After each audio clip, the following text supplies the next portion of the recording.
तो उनके पाकिस्तान के 2 सैनिक आए आकर के हमारे जवानों के शरीर के अंदर गोलियां दागने लगे। तो मैं बेहोश था, लेकिन इतना बेहोश नहीं था कि उनको सुन ना सकूं या देख ना सकूं। तो जो मेरे सामने वाले साथी को जो सीने में आकर 4-4, 5-5 जो राउंड के ब्रस्ट मारे, डेड बॉडी ऐसे उछलती थी ऊपर की तरफ, सामने वाले को मारा, बगल वाले को मारा, मैं भी इस तरह से ऐसे पड़ा हुआ था। उसने फर्स्ट में यहां पर ब्रस्ट मारा, फिर मेरे पैर में 2 जगह पे मारा। उसको मैं देख रहा हूं कि धुआं निकल रहा है, लेकिन उस गोली की पीड़ा को चुपचाप पड़ा सहता रहा और उनको यकीन हो गया कि इनमें से कोई जिंदा नहीं। फिर बहुत गालियां दी, बूट की ठोकरें मारी। फिर काफी देर के बाद में उनका जो कमांडर था उसने बोला कि इनके वेपन उठा लो, और नीचे जो हिंदुस्तान का पोस्ट है उसके ऊपर दूसरे जो उनके साथी थे उनको सूचना दिया, उसके ऊपर कब्जा हमला कर दो। फिर ये आवाज भी सुनी तो मुझे लगा कि यार आज तो मेरी पूरी टीम खत्म हो जाएगी। तब ऊपर वाले से एक ही प्रार्थना करी कि मुझे इतने जिंदा रख दे कि मैं अपने साथियों तक सूचना दे सकूं और उनको बचा सकूं।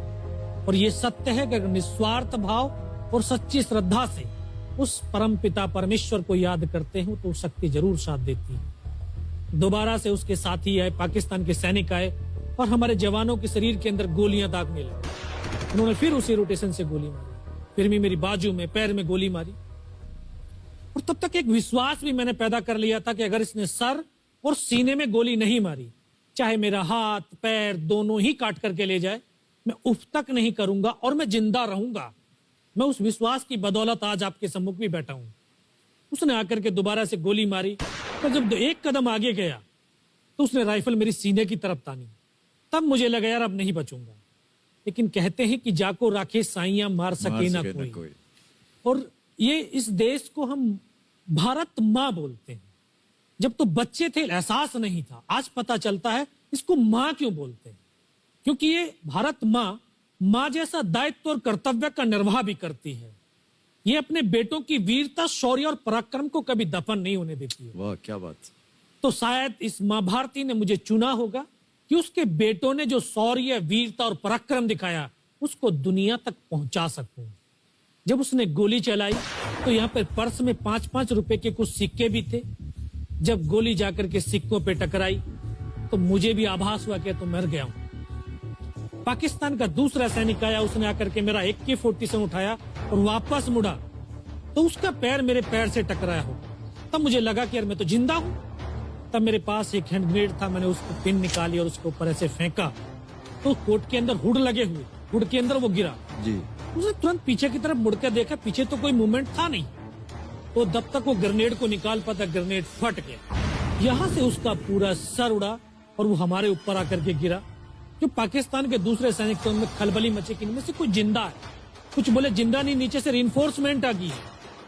तो उनमें खलबली मची। मेरा पास वही एक मौका था, मैंने दोनों हाथों से उसकी राइफल को उठाने की कोशिश करी, ये हाथ हिला नहीं। एक हाथ से राइफल उठाई, वहां से ब्रस्ट फायरिंग किया, 4-5 पाकिस्तानी सैनिकों को मौत की नींद सुला दी।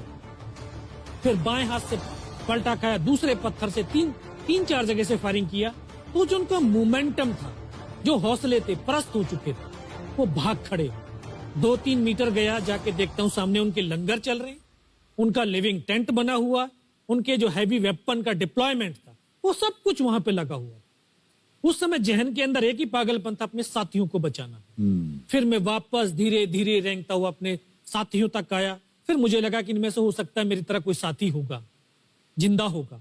उनको देखा, किसी का सर फटा हुआ था, किसी के फेफड़े निकले हुए थे। बहुत देर बैठकर रोया भी, फिर अपने आप को संभाला। चारों तरफ बर्फ ही बर्फ, पहाड़ी पहाड़। यह भी पता नहीं कि हिंदुस्तान किधर है, पाकिस्तान किधर है। 2.5 साल की सर्विस, 19 साल की उम्र, न उम्र का तजुर्बा न सर्विस का अनुभव, जाऊं तो जाऊं कहां। तभी एक ऐसी शक्ति थी जो साथ दे रही थी। जब इसी शक्ति का आवाज हुआ, उसकी आवाज का आभास हुआ कि बेटा इस नाले से नीचे लुढ़क जा, मैं बहुत 500 मीटर लगभग नीचे रोल करता हुआ आया और अपने साथियों जो नहीं चढ़ पा रहे थे दुश्मन की भारी फायरिंग की वजह से, वहां तक पहुंचा। फिर उन्होंने मुझे पकड़ा, वो फर्स्ट एड दिया। फिर वहां से जो हमारे कमांडिंग ऑफिसर थे कर्नल कुशाचंद ठाकुर, फिर उनको सूचना दिया। तो ये लगभग 1:30-2 बजे का समय था। वहां से फिर कमांडिंग ऑफिसर तक मुझे ले जाया गया। फर्स्ट एड तो हुआ, लेकिन ब्लड इतना निकल चुका था कि दिखाई देना बिल्कुल बंद हो गया था। जब उनके पास पहुंचा तो उन्होंने बोला, बेटा मेरे को पहचानता मैं कौन हूं? बस अब आवाज सुनाई दे रही है। बोला, मैं तेरा commanding officer colonel Kushal Chand Thakur. मैं, जय हिंद साहब, बहुत तेज सर्दी लग रही है। तो उनका जो लिविंग टेंट था उसमें के अंदर लेटाया, 3-4 स्टॉप जलवाए, थोड़ी सी गर्मी महसूस हुई। मैं कहा, साहब थोड़ा सा पानी पिला। बोला, ठीक है पानी पिलाते हैं। तभी डॉक्टर साहब आ गए, उन्होंने ग्लूकोज की बोतल पिलाई, थोड़ी सी एनर्जी महसूस हुई। उन्होंने बोला, बेटा कुछ बता सकता हूं? मैं कहा, सब बता सकता हूँ। तो उनको बताया कि सर ऊपर ये घटनाक्रम हुआ है और ये वहां की इंफॉर्मेशन है। तो लास्ट में उन्होंने बोला कि बेटा जवान की रिक्वायरमेंट क्या है? मैं कहा, साहब जवान की रिक्वायरमेंट एम्युनिशन और फील्ड पट्टी की है। बोला, खाने के लिए नहीं चाहिए? सर भूख नहीं लगती। बस इतना कहते कहते तभी डॉक्टर ने कौन सा इंजेक्शन लगाया, फिर मुझे पता नहीं कहां पर हूं। फिर होश आया 3 दिन बाद, देखा ऊपर पंखा चल रहा है। पता चला कि 92 बेस हॉस्पिटल श्रीनगर, और वहीं से मुझे बेस हॉस्पिटल दिल्ली रेफर कर दिया और 16 महीने तक उस हॉस्पिटल में मैं रहा। 16 महीने तक आपका इलाज चलता रहा? जी।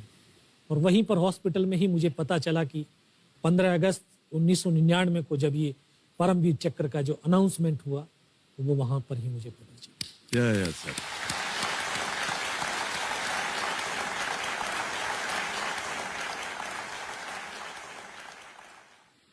सर हमको यकीन नहीं होता कि कोई भी इंसान जब ऐसी परिस्थितियों से गुजरता है तो उसका बयान कैसे कर सकता है, लेकिन ये आपने अपनी बहादुरी का एक परचम जो है वो फैला दिया है।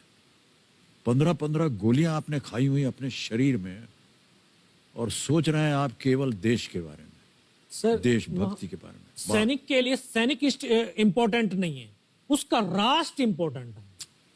वो रहे ना रहे, लेकिन उसका राष्ट्र रहना चाहिए।